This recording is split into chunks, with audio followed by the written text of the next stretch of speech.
तो काफ़ी सारी छुट्टियाँ साथ में बिताने के बाद आज हस्बैंड जाने वाले हैं वापस।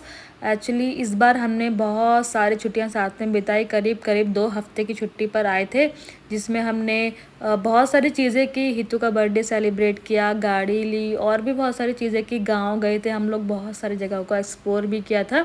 उसके बाद फिर हम लोग घर की वापसी के दौरान, अब जब टाइम हो चुका है हस्बैंड के जाने का, तो बिल्कुल अच्छा नहीं लगता है। सुबह से ही ऐसा लगता है कि यार जो टाइम है जल्दी निकले, क्योंकि जितना टाइम एक्चुअली बढ़ता रहता है ना, उतना ही दिल को थोड़ा-सा दिल पे ना एक भार रहता है कि यार अब जाने वाले हैं, अब जाने वाले हैं करके। तो ये दिन ना थोड़ा-सा मेरे लिए तो बहुत ज़्यादा परेशानी वाला रहता है, क्योंकि अजीब-सा ही माहौल बना रहता है। और बाहर कुछ दिनों से ना, कुछ क्या बहुत दिनों से यहाँ बारिश हो रही है, और इतनी बारिश हो रही है ना कि धूप शायद मैंने कब देखी मुझे भी याद नहीं है।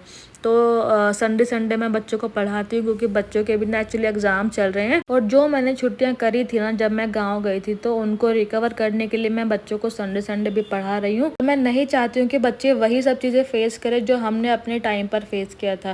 क्योंकि हमारे टाइम पे एक्चुअली ना वाईफ़ाई था, ना गूगल था, ना इंटरनेट था। एक्चुअली गूगल तो था, पर हमारे कॉन्टैक्ट में हमारे पास नहीं थे, क्योंकि हमारे पास ऐसे फ़ोन नहीं थे जब हम नेट वगैरह उसमें चला सके। बट बच्चों की डाउट्स अपने डाउट्स होते हैं। यहाँ पर ना शाम के 4:30 बज चुके थे, और हितू के पापा ना हितू की कंघी कर रहे हैं। एक्चुअली ना हितू अपने फ्रेंड्स के साथ खेलने जाने की ज़िद कर रही थी, और उनको जाना भी था।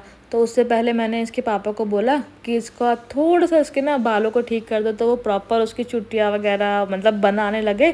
थोड़ा-थोड़ा तो उनको आता है वैसे बच्चों का काम करना।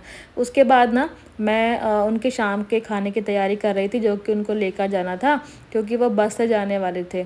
और अभी देखो शाम के 5:30 करीब बज रहे हैं, 5:30 क्या 5:45 का टाइम हो रहा है, और इस टाइम ये बाल कटवाने जा रखे हैं। मेरे को इतना कभी-कभी लगता है ना कि हर चीज़ ना क्यों इतने एक्यूरेट ये टाइम पर करते हैं।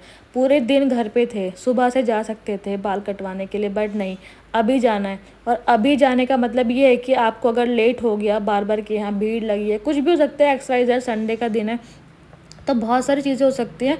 तो इसलिए ना मैं बार-बार बाहर देख रही थी, कहीं इनकी बस का टाइम पूरा ना हो जाए, कहीं इनकी बस मिस ना हो जाए, क्योंकि 1-2 सेलेक्टेड बस होती हैं।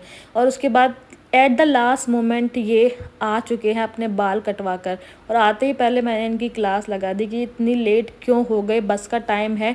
और अब ये जाकर नहाएँगे, उसके बाद कपड़े पहनेंगे, कपड़े रखेंगे, मतलब सारे काम एट द लास्ट मोमेंट पे होता है। और उसी चीज़ के लिए हमेशा से मुझे टोकना पड़ता है कि प्लीज़ अपने सारे काम टाइम पर किया करो, क्योंकि टाइम निकल जाएगा। कभी ऐसा भी होगा कि बस निकल जाएगी ना, तो सुबह आपको नेक्स्ट डे तक का वेट करना पड़ेगा।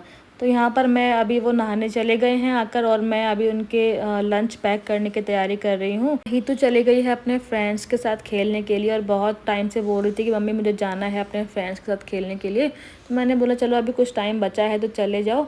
फाइनली वो टाइम आ गया है जिससे मुझे सबसे ज़्यादा डर लगता है इनके जाने का। इतने दिन साथ रहने के बाद जब इंसान जाता है ना, तो एकदम से ना चीज़ों में एडजस्ट करना बहुत मुश्किल हो जाता है, क्योंकि 2 हफ्ते साथ थे, उसके बाद फिर चले गए, फिर वही पुरानी अपनी रूटीन लाइफ फॉलो करना, हितू को स्कूल छोड़ना, ये सब चीज़ें।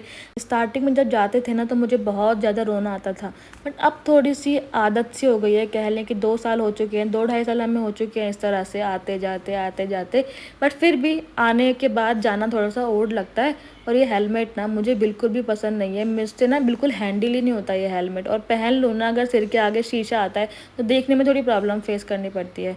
तो यहाँ है इनका बाय करने का टाइम, और आज मैंने इनको आईएसबीटी से थोड़ा पहले ही छोड़ दिया था, क्योंकि इन्होंने बोला कि मैं चला जाऊँगा, अभी टाइम काफ़ी बचा हुआ है।